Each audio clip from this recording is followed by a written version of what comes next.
Hi guys, Chuck here, KK6USY for Ham Radio Ventures. I've been doing a bunch of different projects that I needed to get out, not so much ham related, but I've been wanting to install my FTM-500 in my truck, but I wanted to also do some bench testing on it. Then it dawned on me yesterday, it's got the quick release bracket, so I can install it. I'm not going to use the cable that came with it because I already have a radio installed in my truck, so this might be a pretty easy install. So let's take a look at what I have, and let's just see if we can install this thing pretty quick. So here's my my Dodge.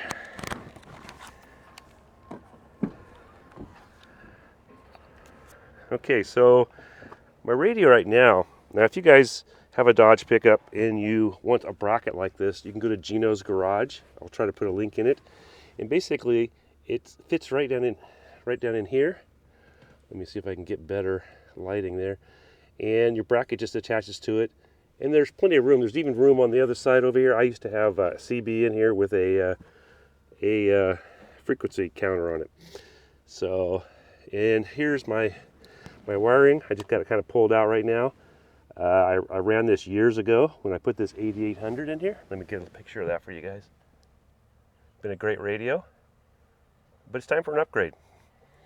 And all this goes through the firewall and just route it around.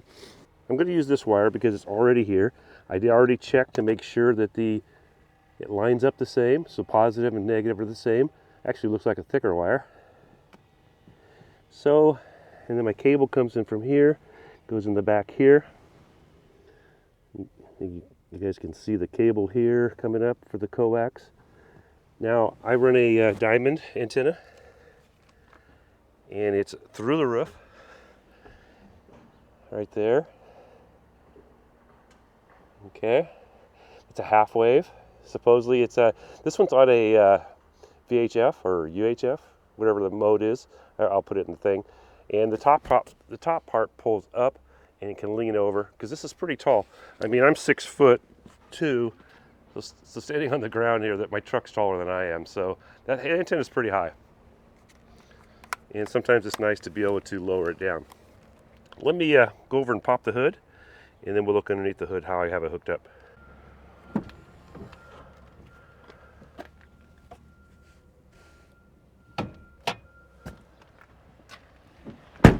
Who knows how dirty it is under here, guys?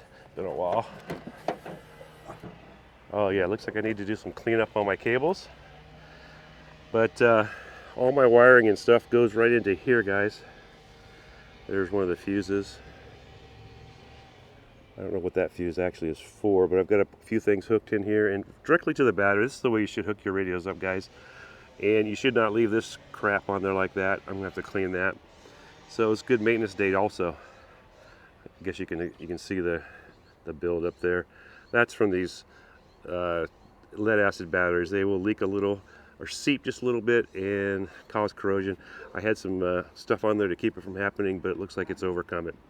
All right, but that goes down. It's really hard to show you guys because it's down in there someplace. But hello, and it goes through the firewall down there. It's really bright out here. The seat is really bright. So if you look down here, I have 2 bolts holding this on there, and let's just see how the other bracket looks compared to that. It looks like they're different, but I may move the whole thing over to the other side this time, over to here, to make it closer to me. I'm usually the only one that ever uses it, and if not, the microphone is on the other side, so anybody in the passenger seat can use it pretty easily. All right, let me see if I can get this off, and may have to drill some holes. Okay, so here's the 2 radios side by side. The front of the 500 is way taller and about the same width, but it's also a little bit deeper. It has a lot more stuff inside of it with the digital. I'm sure there's got to be more things inside this radio. So both are really, well, I don't know about this one yet because I'm starting to use it, but this has been a really great radio. That's an 8800 FT8800. All right, so this is my view looking where I set and looking down on the radio here. And it's a pretty good angle. I did choose to move the angle a little more towards me, so it's angled towards me. It's not totally flat like it was on the other radio. But yeah, I think this is going to work really, really well. And let's just see how this... Now, the bracket itself does have a little bit of wobble to it. I think the original one from Gino's Garage, when you buy it from them, is a thicker material than I used. I did build my own here. But as you look, it does wiggle just a little bit. And at one time I had some foam rubber that was like weather stripping that was against the seat, and that did hold it a little bit better. So I may put that back again because that did seem to help some. And so that's probably something I'll do in the future. Now, I didn't mount this clip anywhere yet, but I just can't quite figure out where I want to mount it. And I may get some double stick tape and put it on the dash here. I don't want to put any holes in the dash if I can help it, but it actually goes this way. And yeah, I just don't want to drill holes in the dash, so I may come up with something different, maybe in that hole there. KK6USY, anybody available just to give me a radio check? I got a new radio installed on my mobile. Sounds like I hit something else there. I think your call was KK6USY. You're making it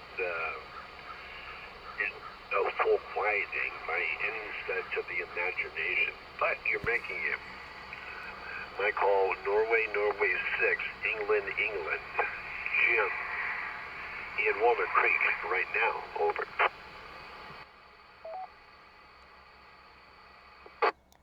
Yeah, thanks, Jim, for coming back to me. I just, this radio sounded okay. I just put a new FTM-500 in my truck and just testing it out. Yeah, your audio is fine, but your signal strength is marginal, over. Yeah, copy that. I'm sitting in between a bunch of hills and about 30 miles away, so not the greatest location for this repeater. Thank you, though, for the comeback there, Jim. Okay, understand. Could I have your name again, please? Yeah, the name here is Chuck, and the call was KK6USY. We've talked before. It's been a while, but I do appreciate the comeback. I just put this thing in about 10 minutes ago and just wanted to see how it worked. Okay, Chuck. Well, again, your signal is marginal. Are you running the generic 40 watts or something less? Over. I think it's 50 watts right here, and like I said, I'm in a hole here. I'm in the city of Pinole, not the greatest location. If I went up on the hill, it'd probably be a total difference. Okay, understand. Well, right now where you are, I'd say you're about 70% quieting. And through CX or any other repeater, that's iffy at best, over. Yeah, copy that. Vacaville is actually more in my line of sight than here. I've got nothing but mountains between me and you, or me and the repeater on Mount Diablo. Okay, guys, so for now, I decided to put a couple screws in this. Let me show that to you guys here. Glare on it. But yeah, that'll work fine. That'll give me a chance to see if I like the section where it's at.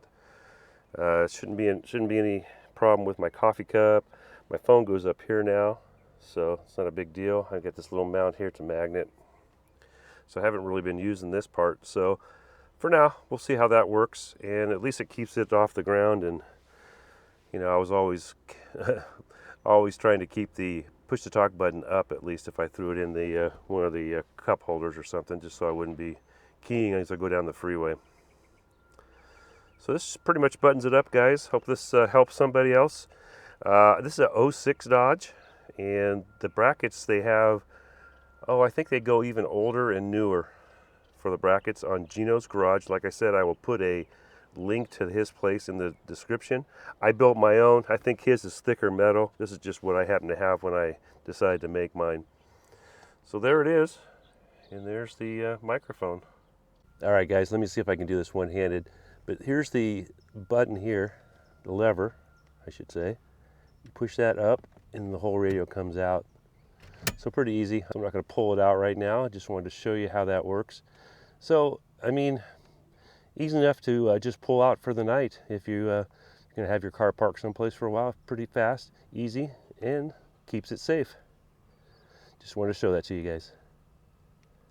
Hey, sorry for all the beeping in the background. They're working on the school across the creek. So hopefully this was helpful to somebody that has the same type of pickup or any kind of pickup. A lot of the same things go for each helicopter. A lot of the install that I did, power cables all the way to the batteries is usually the best way to do it, especially if you got something that puts out 50 watts. You don't want to go into your cigarette lighter. And, I could have shown, if I had a little more room down in there to show you guys where I went through the firewall. There's usually a place on the new cars, especially, for a place to go through the firewall that's safe. So hopefully if this did help you guys out, please hit that like. And if you're new here, hit the subscribe button, hit the bell, hit all. That way you'll get all my future videos. I'm Chuck, KK6USY, for Ham Radio Ventures 73 all, and thanks for being here.